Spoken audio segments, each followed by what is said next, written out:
우리 이 시간 우리 살아계신 하나님 앞에 종료주일 감사 예배로 이 시간 하나님 앞에 올려드리도록 하겠습니다.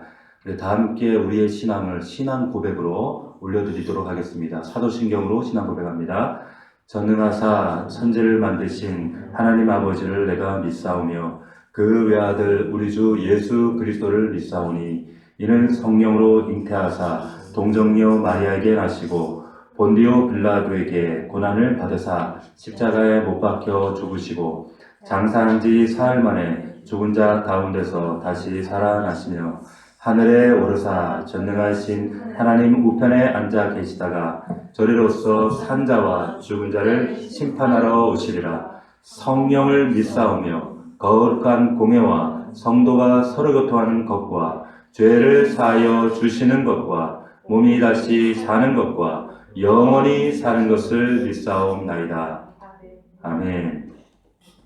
우리 다 함께 찬송가 384장입니다. 찬송가 384장.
우리 교회 소식을 먼저 잠시 나누도록 하겠습니다.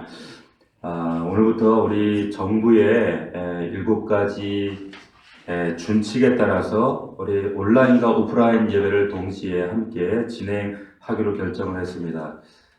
지금 외부적으로 한국 교회 안에 참 어려운 시기를 우리가 함께 겪어가고 있는데 오늘 기점으로 혹은 다음 주를 기점으로 예배 드리는 교회들이 있습니다. 오늘부터 예배를 재개하는 교회들이 서울의 영락교회와 그리고 가까운 곳에는 세덴교회 그리고 오륜교회, 주안교회 이런 교회들이 지금 예배를 재개했고요. 그리고 다음 주부터 대부분의 교회들이 재개를 하려고 지금 움직임을 가지고 있습니다.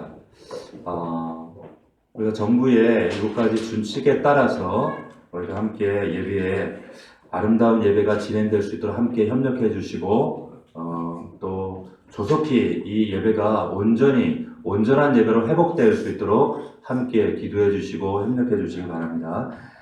오늘은 종려주일입니다. 종려주일은 예수님께서 십자가 지시기 위해서 예루살렘 성에 입성하신 날을 우리가 기념하는 그런 날입니다. 그리고 돌아오는 이 한 주간은 우리가 고난주간으로 지켜지게 됩니다. 그리고 다음 주가 부활주일입니다. 우리 세 번째 광고를 보시게 되면 우리가 함께 이 고난주간 한 끼 금식 헌금을 우리가 함께 동참하고자 합니다.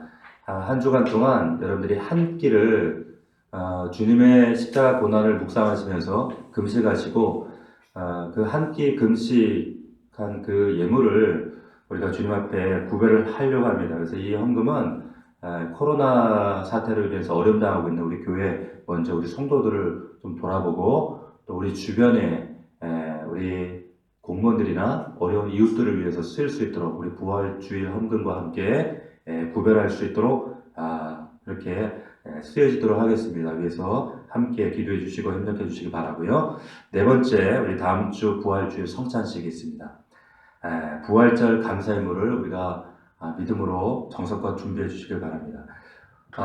다섯 번째, 우리 고난주간 특별 새벽 기도회는 예년처럼 우리 특별 새벽 기도회 우리가 현장에서 예배 드릴 수는 없지만 우리 각 목장별로 우리 통독하는 시간을 갖습니다. 각 개설되어 있는 단톡방을 통해서 우리 마태복음 통독을 할 수 있도록 우리 목자님들이 각별히 신경과 관심을 써주시고 그리고 나눔이 아름답게 진행될 수 있도록 꼭 목원들이 이 일에 동참할 수 있도록 하루 4장씩 진행할 수 있도록 꼭 체크를 해주시기 바랍니다. 온라인 예배 그리고 일정은 안내와 같이 우리 주보에 나와 있는 것처럼 자세한 내용 나와 있습니다. 함께 여러분들이 참고하시면 되겠습니다. 우리 이 시간은 우리 순서에 따라서 하나님 앞에 봉헌하는 시간입니다. 우리 앞에 불렀던 우리 찬송가 384장 부르시면서 우리 들어오실 때 드렸던 예물을 우리 봉헌하는데 미처 드리지 못하신 분들은 이 시간 함께 봉헌하시면 되겠습니다. 우리 찬송가 384장 우리 온라인으로 예배드리는 모든 성도들도 이 시간 함께 하나님 앞에 구별된 예물을 올려주옵소서.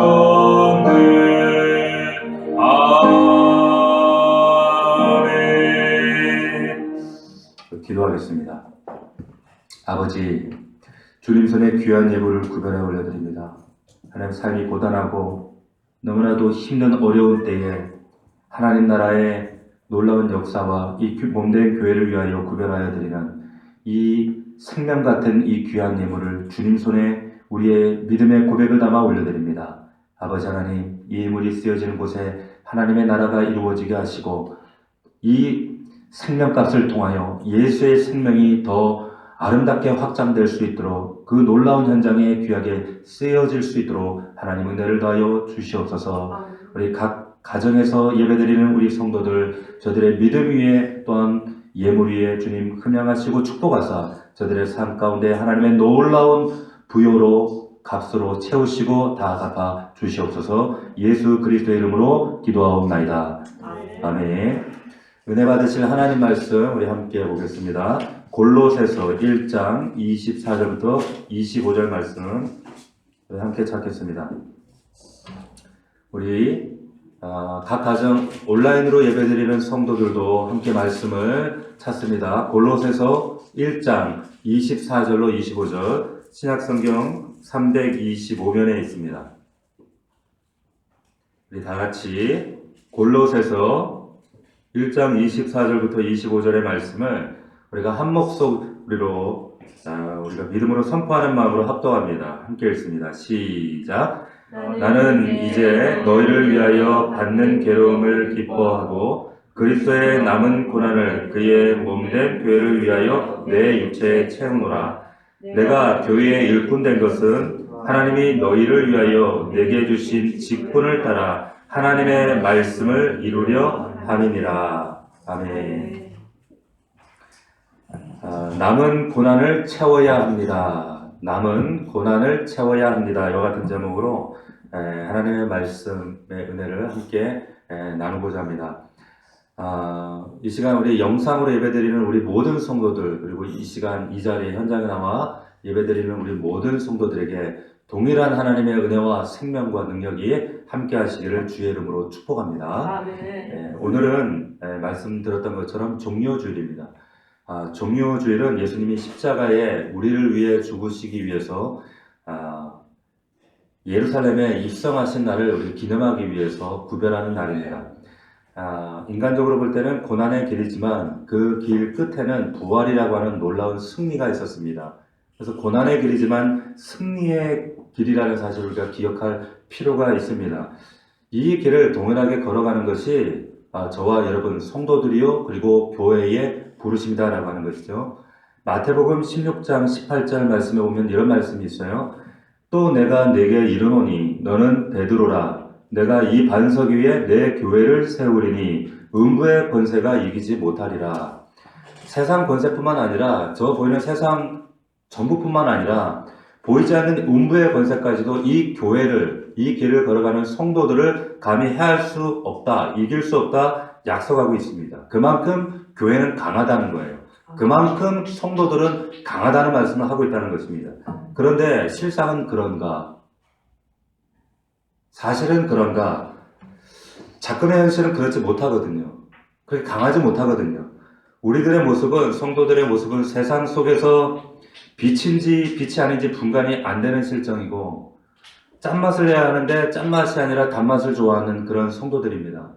그게 우리의 현실이에요. 우리의 고백입니다. 우리가 고난주간을 앞두고 또 부활주의를 바라보면서 우리가 다시 한번 그 하나님께서 우리를 부르신 그 목적, 그 이유가 무엇인가 우리가 다시 한번 영적으로 깊은 반성과 고민의 시간이 되어지기를 원합니다. 중국의 이야기를 좀 하나 할까 하는데 중국에 양나라 시대 장승효라는 사람이 있었어요. 이 장승효라는 사람이 그림을 아주 기가 막히게 그리는 그런 사람이었습니다. 이 사람이 옛날에 금능, 지금은 그 남경이라고 하는 곳에 사찰이 하나 있었어요. 근데 거기 사찰벽에다 그림을 그렸습니다. 그래서 용 4마리를 주일 아침에 용 얘기해서 죄송하지만 용을 그렸어요. 4마리를 그리는데 기가 막히게 정말 생동감 넘치는 그런 그 용 그림을 그렸는데 이 그림을 그리고 나서는 나중에 이 눈을 그리지 않는 거예요. 사람들이 이상하다. 왜 눈 그림을 그리지 않는 거야? 이 생동감 넘치는 살아있는 것 같은 정말 이 기가 막힌 그림을 그려놓고선 야, 이 사람아 왜 용의 눈을 그리지 않나? 이렇게 질문을 했습니다.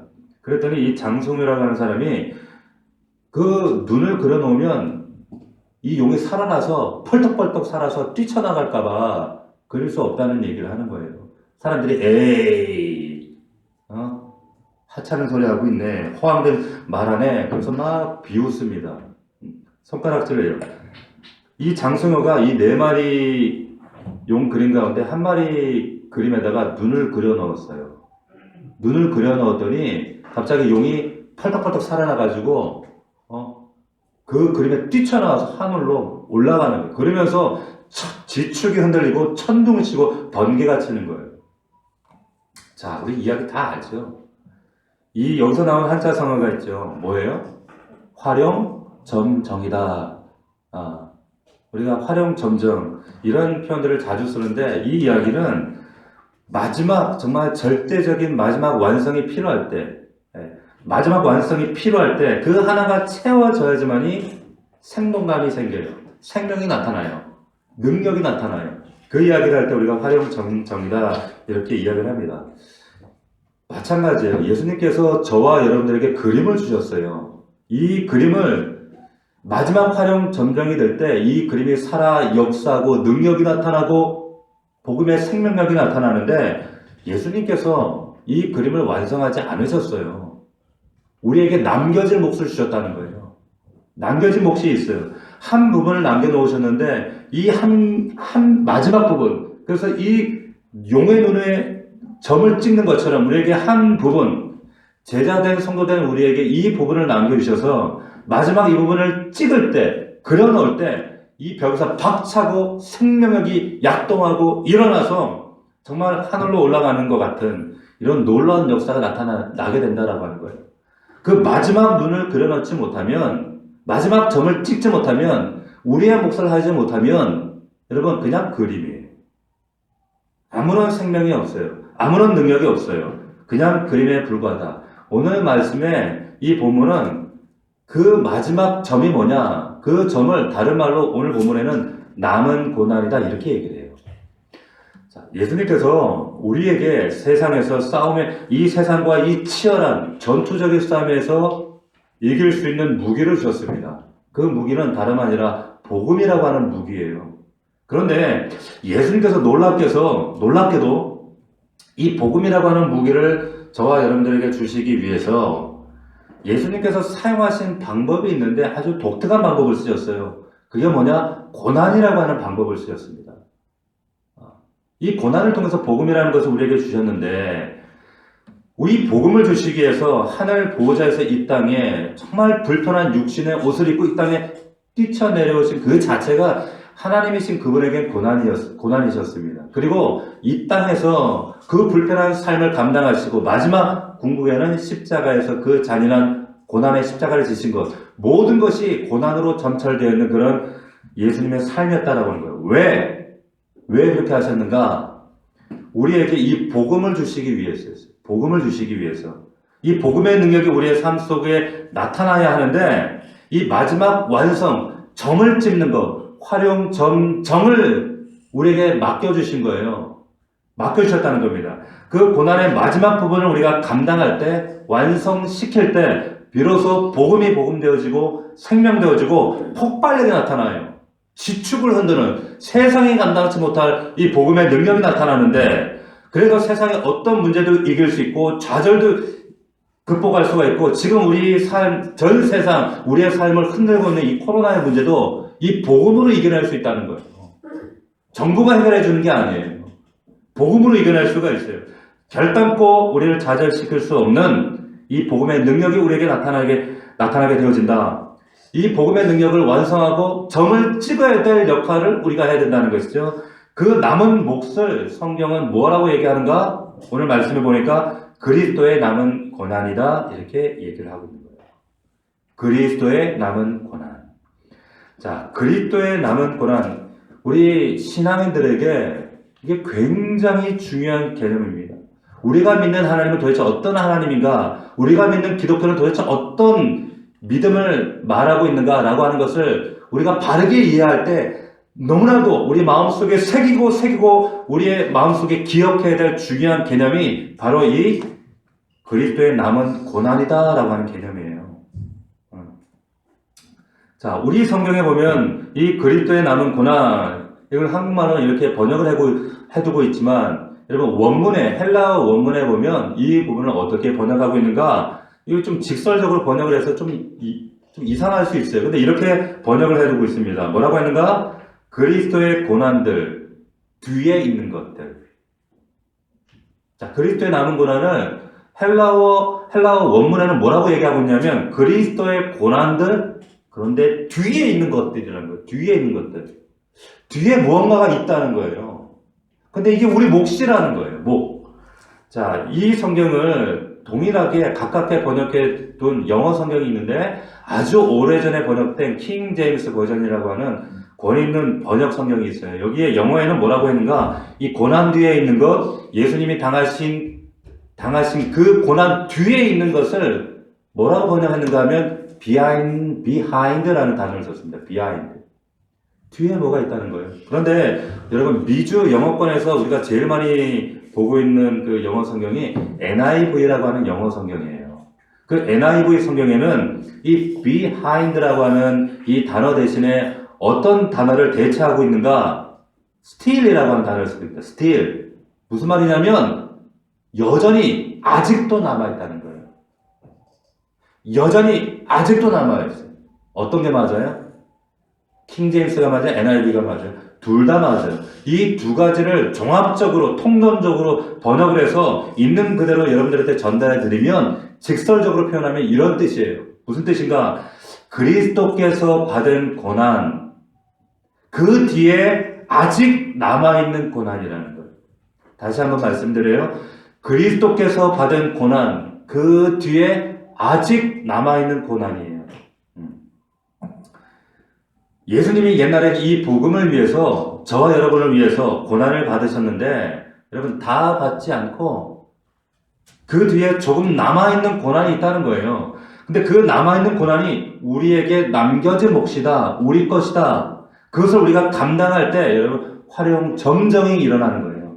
활용점정이 일어나는데, 이럴 때 복음이 복음되어지고, 복음의 역동성이 나타나고, 생명이 나타나고, 세상 사람들이 바라볼 때, 복음의 생명력과 역동성을 바라보고 교회를 존경하게 된다는 거예요. 자, 우리가 조금 더 신학적으로 좀 들어가 볼게요. 잘 들어보십시오. 예수 그리스도께서 고난받은 이유가 두 가지가 있어요. 고난받은 이유가 신학적으로는 신학자들은 두 가지로 얘기를 합니다. 첫 번째는 뭐냐? 하나는 저와 여러분들의 구원을 위해서 받으신 고난이에요. 저와 여러분들의 죄 때문에 우리의 구원을 위해서 받으신 고난이에요. 또 하나는 저와 여러분들, 나를 위한 고난이 아니라 교회를 위한 고난이 있어요. 두 가지입니다. 하나는 나를 위한 고난이 있고 또 한 가지는 교회를 위한 고난이 있다. 자, 나를 위한 고난, 저와 여러분들을 위한 고난은 우리가 감당해야 될, 우리가 맡은 남겨진 몫이 없어요. 왜냐하면 우리 죄를 구원하시기 위해, 해결하시기 위해 받으신 고난이기 때문에 우리는 그 고난에 참여할 수 없어요. 그 고난에는 몫이 없어요. 왜? 논리적으로 성립되지 않아요. 이 고난은 예수님께서 남김없이 충분히 십자가에서 완성해 주셨어요. 그래서 우리가 구원받은 거예요. 그러나 반면에 오늘 우리가 보았던 이 성경에 그리스도의 남은 고난이라고 하는 것, 이 그리스도의 남은 고난이라고 하는 것은 교회를 완성시키기 위해, 교회를 세우기 위해 남겨져 있는 고난이라는 거예요. 이건 교회론적으로 우리가 고민할 때 굉장히 중요한 개념이에요. 남아있는 거, 예수님이 다 감당하신 고난이 아니라 남아있는 고난, 교회를 위한 고난이 남아있다. 그 몫은 누구 거예요? 우리의 몫이다 라는 것을 오늘 본문이 말씀하고 있는 겁니다. 교회를 세우기 위해서 받으신 고난이고 그것을 완성시키기 위해서 우리의 남은 몫이 있다. 왜 그래요? 왜 그렇습니까? 교회는 머리가 예수 그리스도고 우리는 각 지체라고 한 몸이라고 말씀하셨어요. 우리가 성찬식 때 그래서 예수의 살을 먹는, 떡을 먹고 예수의 피를 상징하는 잔을 나눈, 왜? 한 몸 공동체이기 때문에, 한 몸이기 때문에 그리스도가 머리가 되는 이 교회 공동체의 고난, 교회의 고난은 그래서 우리가 다 같이 그리스도와 함께 받는 거예요. 함께 받는 거예요. 그래서 그리스도의 남은 고난이다 이렇게 말씀하고 있다는 거죠. 항상 이 그리스도의 남은 고난을 얘기할 때는 교회의 얘기를 함께 합니다. 함께 얘기합니다. 자, 오늘 본문이 이 얘기를 하고 있는 거예요. 다시 한번 말씀, 골로새서 1장을 다시 한번 유의 깊게 한번 집중해서 보십시오. 여기 말씀을 제가 다시 한번 읽어드립니다. 나는 이제, 골로새서 1장 14절이에요. 나는 이제 너희를 위하여 받는 괴로움을 기뻐하고, 너희를 위하여, 너희가 어디입니까? 골로새 교회예요. 이 교회를 위하여 받는 고난에 기쁨이 있다 이렇게 얘기합니다. 이어서 그리스도의 남은 고난을 그의 몸된 교회를 위하여 내 육체를 채운다 했어요. 이 고난은 누구를 위한 고난이에요? 우리 구원을 위한 고난이 아니라 교회를 위한 고난이다.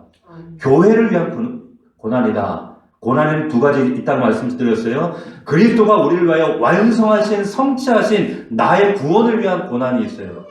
근데 이후에 교회를 위한 내가 책임져야 할 고난이 있다라고 하는 거예요. 이것이 오늘 본문에는 바울이 얘기할 때 그리스도의 남은 고난이다 이렇게 얘기를 하고 있는 거예요.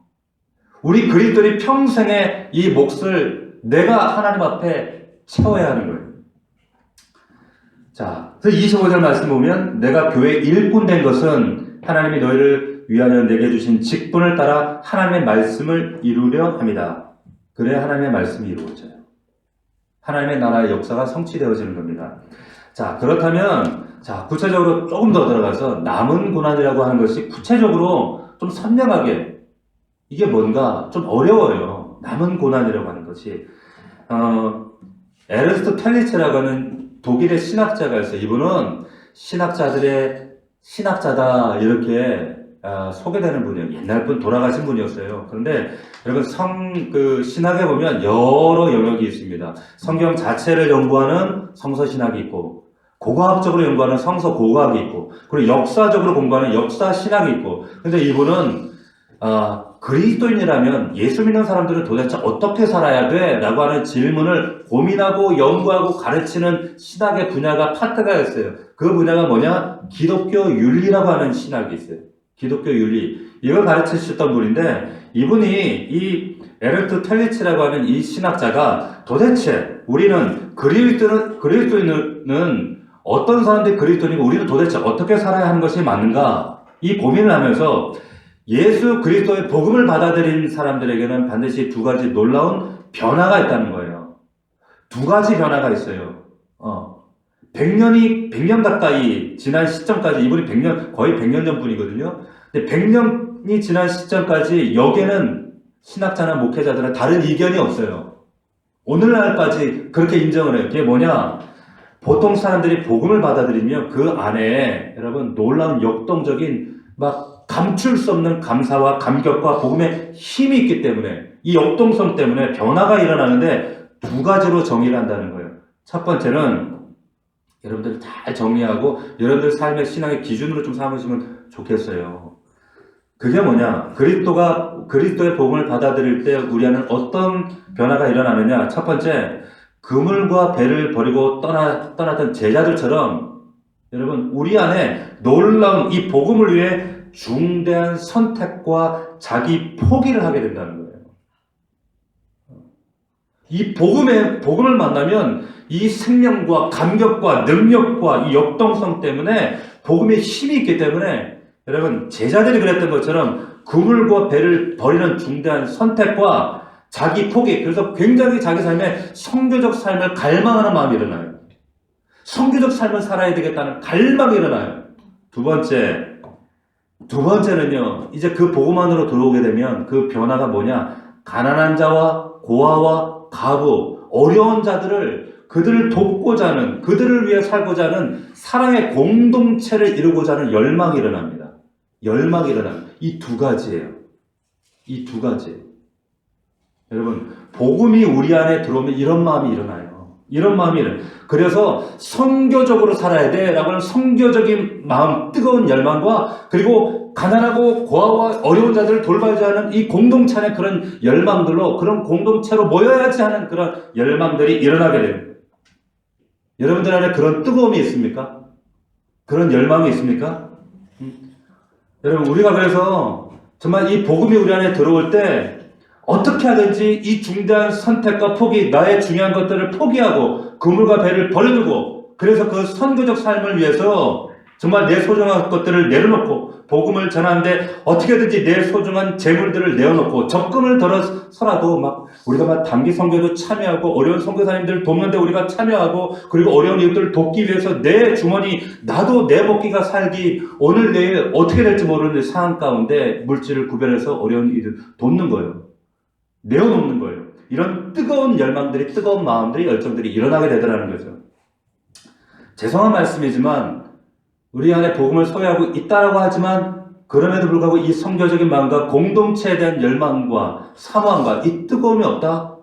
그러면 그 사람 안에는 죄송한 말씀이지만 복음에 대한 본질이 아직 자리 잡지 않은 거예요. 복음의 능력이 나타나고 있지 않은 거예요. 이 복음이 내 마음속에 진정으로 자리 잡고 역사하면 그 순간부터 이 두 가지 변화가 나타나요. 선교적인 삶과 그리고 가난하고 어려운 이웃들을 향해서 그들을 사랑으로 섬기고자 하는 공동체에 대한 이 구심점을 이루고자 하는 열망들. 우리에게는 이러한 변화들이 이 두 가지 변화가 아주 자연스럽게 나타나는 변화인데 세상 사람들이 바라볼 때는 저게 뭐래? 왜 굳이 저렇게 해? 저가 고생을 사서 하네? 고생으로 보여요. 예수 그리스도와 여러분 관련이 있는 것은 우리는 이걸 고생이라고 얘기하지 않아요. 이것이 예수 그리스도와 아무런 관련이 없는 생명과 관련이 없는 일들은 이것은 여러분 고생이에요. 여러분 교회 안에서도 고생할 수 있어요? 관련 없습니다. 우리는 고난을 짊어진 자들이에요. 왜? 예수와 그 예수의 남은 고난을 채워가는 자들이기 때문에 그렇다라고 하는 겁니다. 돈 좀 모으고 노년에 좀 편하게 살지 뭘 저렇게 굳이 저러나 아니 왜 굳이 뭔 짓이야 저렇게 세상 사람들은 아이고 어려운 길 가네 참 고달프게 사네 고생스러워 보일지라도 우리는 그것이 영광된 부활을 향한 고난이 되는 거예요. 생명이 있죠. 그럼에도 불구하고 우리가 알아요. 그런데 우리는 왜 이것을 알면서도 경험하지 못하는가? 실천하지 못하는가? 내 삶 가운데 왜 적용하지 못하는가? 누가복음 9장 26절 이런 말씀이 있어요. 쟁기를 잡고 뒤를 돌아보는 자는 하나님의 나라에 합당치 아니하다. 너무 잘 아는 말씀이죠. 쟁기를 잡았어요. 자꾸 뒤를 돌아보는 거예요. 자, 쟁기를 잡고 당장 해야 할 선교적 사명과 부르심과 공동체의 부르심이 많은데 뒤를 돌아봅니다. 우리 아이들이 아직 어려서요. 고아, 가부와 어려운 이웃들을 돌봐야 되는데 아직 우리 넉넉하지 않아서요. 성공하면 할게요.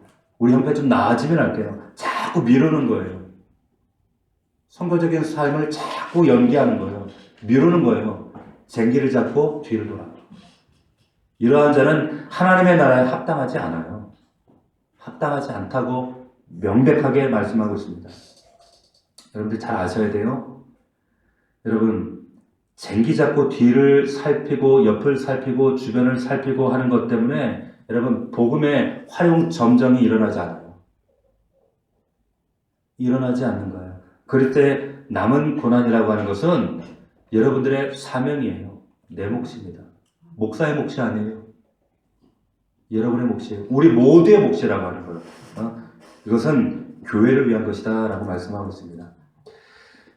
이 고난을 자처했던 신구약에 많은 믿음의 사람들이 있지만 오늘날에도 많은 그러한 위대한 사람들이 있겠지만 오늘 말씀을 묵상하면서 제가 딱 떠올랐던 인물이 누구였는가 하면 아브라함이었습니다. 아브라함 얘기를 하고 오늘 말씀을 좀 마무리를 하려고 합니다. 여러분 아브라함이 몇 살에 죽었는지 아세요? 175살을 살고 죽었어요. 그런데 그 마지막 그 향년을 준비하면서 마지막을 살았던 아브라함의 모습이 창세기 25장에 등장을 하는데 창세기 25장에 보면 그 아브라함의 행동이 참 납득이 되지 않은 아주 독특한 행동들을 합니다. 그 말씀이 창세기 25장에 나오는데 한번 찾아보세요. 25장에 보시면 여러분 아브라함이 아내가 누구였죠? 아브라함의 아내가 사라 또 하갈. 근데 또 한 사람이 있었어요. 여러분들은 잘 기억하지 않는 또 한 사람의 아내가 있었는데 그 아내가 누구였어요? 그두라라고 하는 아내가 있었어요. 여러분들은 잘 아실지 모르겠지만 이 그두라라고 하는 그 여자가 있었는데 이들에게 6명의 아들을 낳습니다. 생소합니까? 6명의 아들이 더 있었어요. 이삭 외에. 그런데 여기 보세요. 25장 1절에 보면 아브라함이 후처를 맞았으니 이때가 137세였어요. 그의 이름은 그두라라. 그가 시므란 욕산 무두단 미디안 이스박 수아를 낳았다. 6명의 아들이 자식이 있는 거예요. 그런데 여러분 정말 납득이 안 되는 이 마지막에 그 노년에 죽음을 얼마 남겨두지 않은 그 시점에 아브라함이 아주 이상한 행동을 하는데 그 장면이 5절, 6절에 보면 이렇게 등장을 해요. 한번 보세요.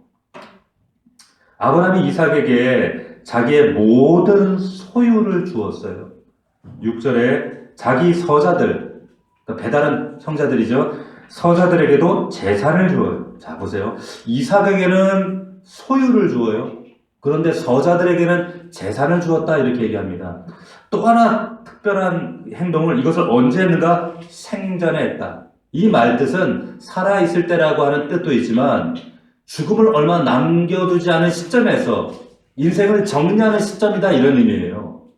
그 정리하는 시점에서 정리를 하는데 또 하나 여러분 주목해야 될 말씀이 뭐냐면 그 뒤에 그들로 하여금 자기 아들 이삭을 떠나 아브라함을 떠나는 게 아니에요. 이삭을 떠나 동방 곧 동쪽 땅으로 가게 했다 이런 얘기를 해요. 이게 무슨 말인가? 보세요. 여기에 이삭에게 모든 소유를 주었다. 그리고 서자들에게 재산을 줬다. 쉽게 얘기하면 이삭에게는 부동산을 줬고 이 서자들에게는 동산을 줬다는 거예요. 그러니까 돈 줬다는 거예요. 돈. 현금으로. 현물로. 자, 그리고는 이들을 떠나보냅니다. 동방으로. 아내도 다 떠나보내요. 왜 그랬는가? 이삭을 떠나보내야 돼요. 왜 그런가 하면 여기 아브라함을 떠나는 것이 아니라 이삭을 떠났다 이게 분명히 적시하고 있거든요. 왜 그런가 하면 하나님이 아브라함에게 약속의 땅을 주시면서 이 약속의 땅이 네 거야. 이 땅을 통해서 하나님 나라 세울 거야. 그리고 후손을 주는데 이 이삭을 통해 이 이삭이라고 하는 아들 이 후손을 통해서 바닷가의 모래알처럼 별처럼 많은 민족이 네 안을 통해서 아들을 통해 나오게 될 것이다 라고 분명히 하나님께서 약속하셨어요. 그런데 아브라함이 죽고 나면 분명히 분쟁이 일어날 걸 아브라함이 알았어요.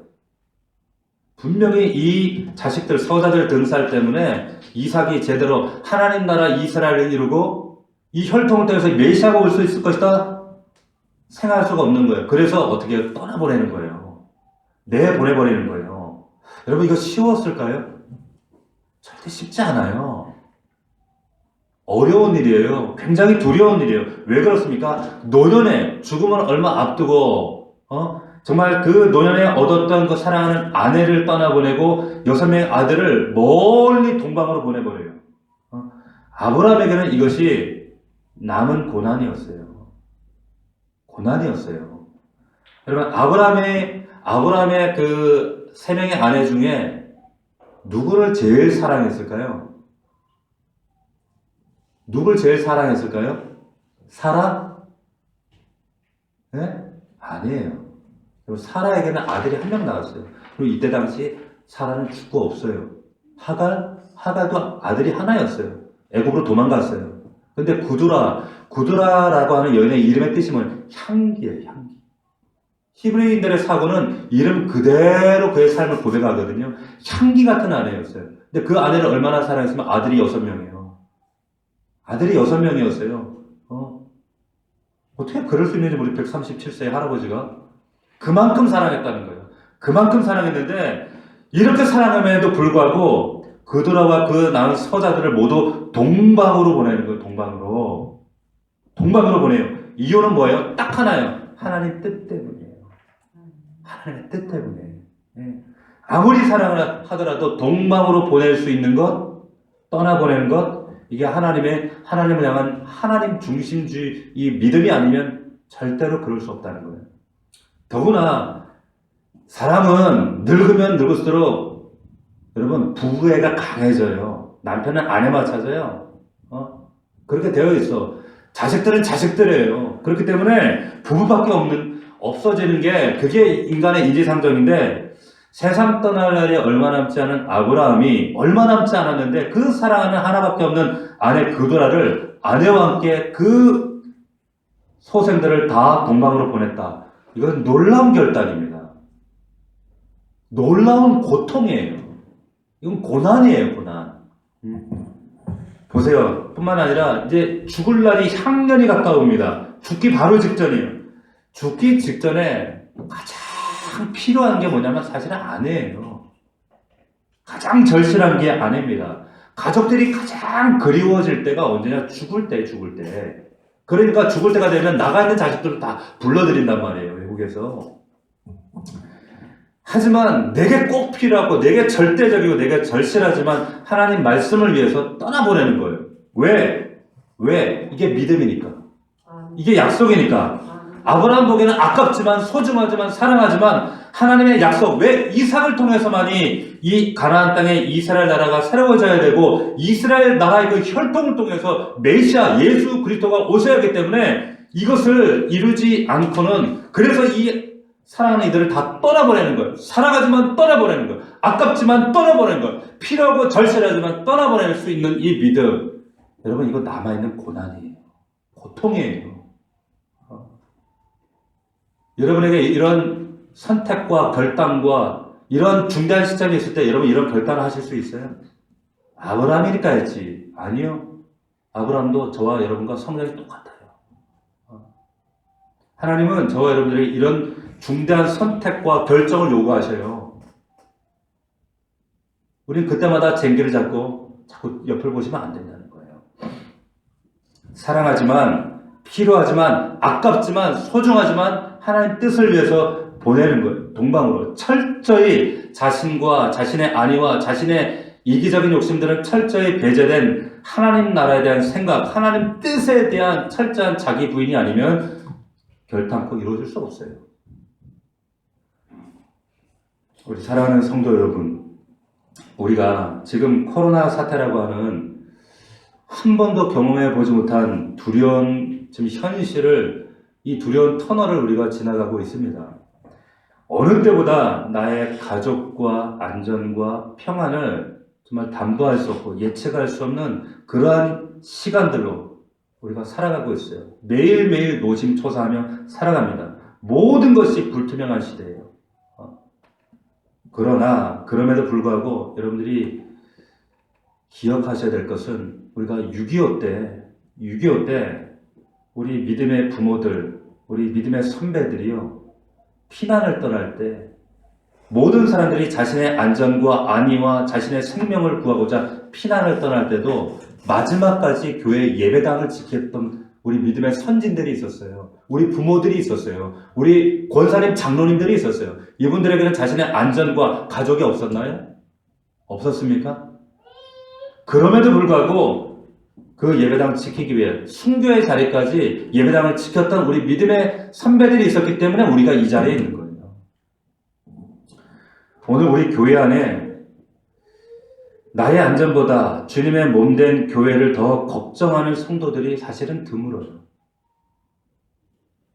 세상 사람들과 전혀 구별됨 없이, 다를 바 없이 나의 안전, 내 가정의 미래, 나의 안위, 여기에만 함몰되어진 채 정말 우리가 고민하고 걱정하고 정말 이 시대 우리에게 남겨져 있는 이 그리스도의 남은 고난을 생각하는 성도들이 너무 드물어요. 너무 드물어요. 하나님의 뜻이 아니라 세상과 사회적 가치를 더 중시하고 생각하는 성도들을 볼 때 목회자로서도 큰 자괴감이 듭니다. 여러분, 과연 우리가 예수 그리스도 안에서 한 몸된 공동체인가? 그리스도의 남은 고난은 누구의 몫인가? 누구의 몫인가? 다음 주가 부활주일입니다. 우리가 광고 드렸던 것처럼 한 끼 금식 헌금을 하고자 합니다. 우리 코가 석자지만, 작은 고난이지만 이것을 통해서 우리가 코로나로 어려움을 겪고 있는 먼저 우리 교회 안의 성도들을 돕고, 또 이웃에 우리가 찾아가야 될 우리 공무원들, 경찰들, 혹은 어려운 이웃들 향해서 이 예물이 구별될 수 있도록, 쓰여질 수 있도록 우리가 한 주간 한 끼만 금식하시고 우리가 함께 한 끼 금식 헌금에 동참하고자 합니다. 여러분들이 이 그리스도의 남은 고난 함께 믿음으로 동참할 수 있는 것, 이것이 여러분들의 몫이에요. 우리의 몫입니다. 나보다 우리 안위도 소중하고 우리의 가족의 안위도 소중하지만 우리가 교회를 위해, 나라를 위해, 우리 자신을 위해, 우리 자신의 영혼을 위해서 다시 한번 깊이 고민해 볼 수 있는 저와 여러분들이 될 수 있기를 주님의 이름으로 부탁을 드립니다. 마지막으로 여호수아 1장 5절과 6절에 있는 말씀을 읽어드리고 오늘 말씀을 마칩니다. 내 평생에 너를 능히 대적할 자 없으며 내가 모세와 함께 있었던 것 같이 너와 함께 있을 것임이니라. 내가 너를 떠나지 아니하며 버리지 아니하리니 강하고 담대하라. 너는 내가 그들의 조상에게 맹세하여 그들에게 주리라 한 땅을 이 백성에게 차지하게 하리라. 아멘. 기도합시다. 우리 1분간만 함께 기도합시다. 함께 우리 영상을 보고 있는 성도들도 함께 나라를 위해서, 우리 민족을 위해서, 우리 교회를 위해 다시 한번 통성 기도할 때 하나님 이 어려움이 속히 끝나게 하시고 하나님의 뜻과 하나님의 마음을 분별하게 하시고 하나님 교회를 위하여 나의 구원을 위해 남겨두신 고난이 아니라 이 교회를 위하여 남겨두신 내 몫의 고난을, 그리스도의 남은 고난을 우리가 다시 한번 고민하기 원합니다.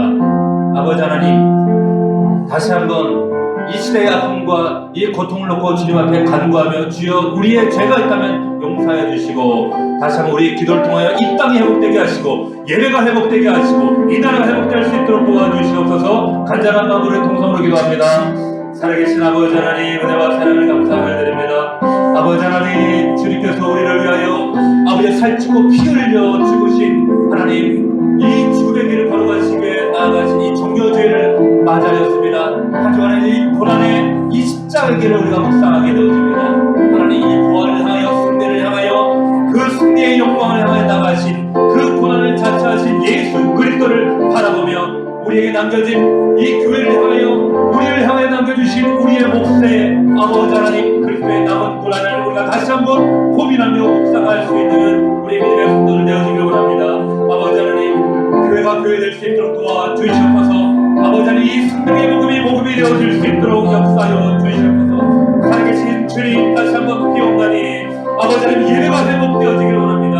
하루속히 코로나 어려움의 사태들이 아버지 하나님 종식되어질 수 있도록 도와주시옵시고 모든 일상이 회복되어질 수 있도록 도와주시옵시고 우리의 삶 가운데 경제적으로 삶으로 어려움을 겪고 있는 우리 성도들을 회복시켜 주시옵시고 하나님, 이 나라의 모든 질서와 아버지 하나님 모든 예배가 회복될 수 있도록 하나님 도우시고 함께하여 주시옵소서.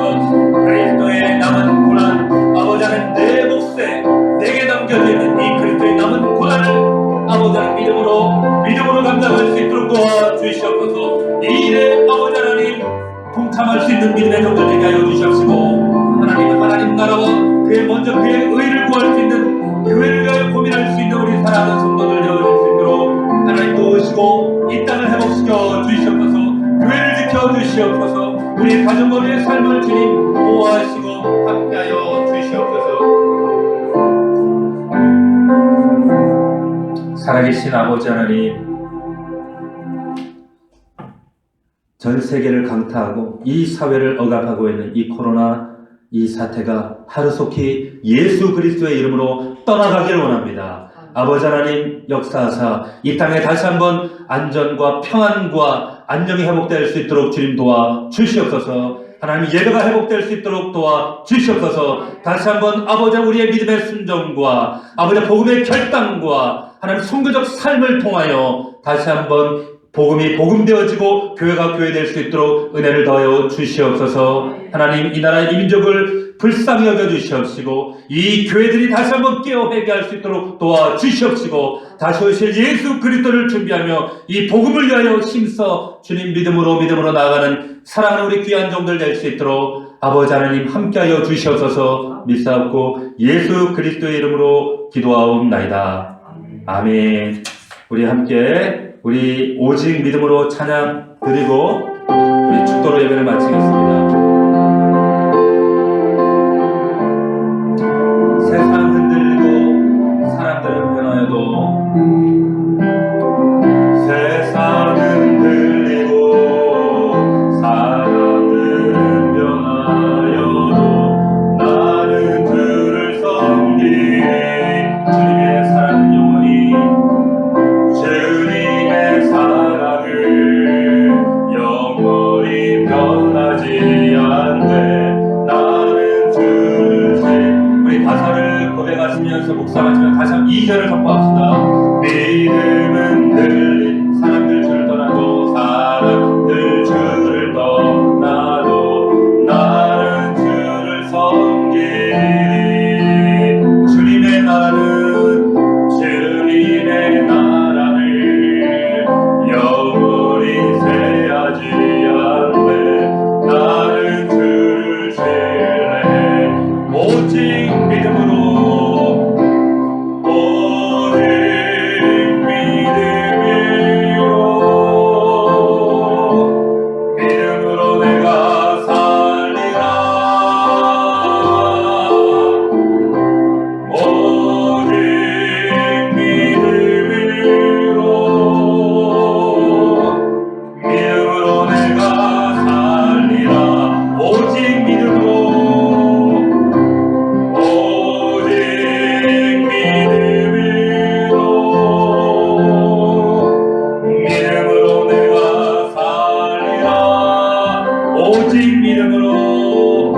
세상 흔들리고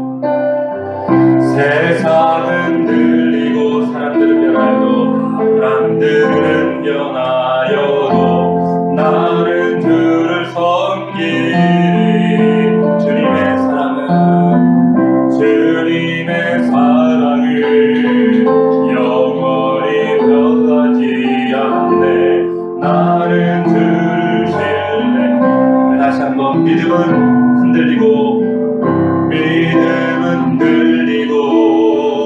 사람들 주를 떠나도 나는 주를 섬기리. 주님의 나라는 영원히 새하지 않네. 주님의 나라는 영원히 새하지 않네.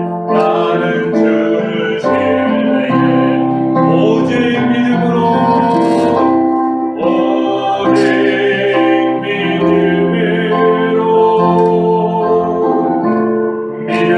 내가 살리라.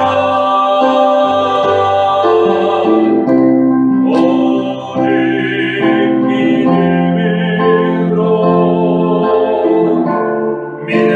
내가 오직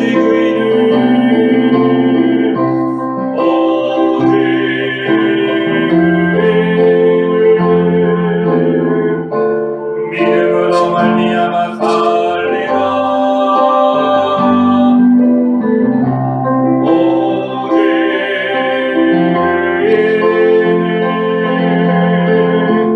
믿음으로 말미암아 살리라.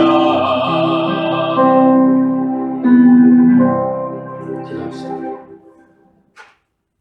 이제는 우리의 죄와 허물과 멸망과 지옥을 해결하시기 위해서 이 땅에 영원한 생명 주시기 위해 내려오신 살아계신 예수 그리스도의 그 권세, 그 능력과 그 이름과 또한 그 아들을 아낌없이 이 땅에 보내시고 십자가에 매달아 죽이시기까지 사랑하신 그 아버지 하나님의 놀라운 사랑하심과 이 놀라운 역사를 예수 그리스도와 아버지와 그 사랑 안에서 끊임없이 그리스도의 남은 고난을 우리의 삶 가운데 이루시고자 협력하시고 능력 가운데 우리의 삶에 동행하시고 함께 하시는 그 성령님의 놀라우신 역사가 오늘도 그리스도의 남은 고난을 이루어가기를 결단하고 우리의 인생의 중대한 선교적 선택과 삶을 살고자 결단하고 다짐하는 우리 사랑하는 모든 성도들, 우리 넘치는 가족들 모든 저들의 삶과 가정과 저들의 미래와 앞날 위에 이제부터 영원토록 함께 하시기를 예수 그리스도의 이름으로 간절히 축원하옵나이다. 아멘.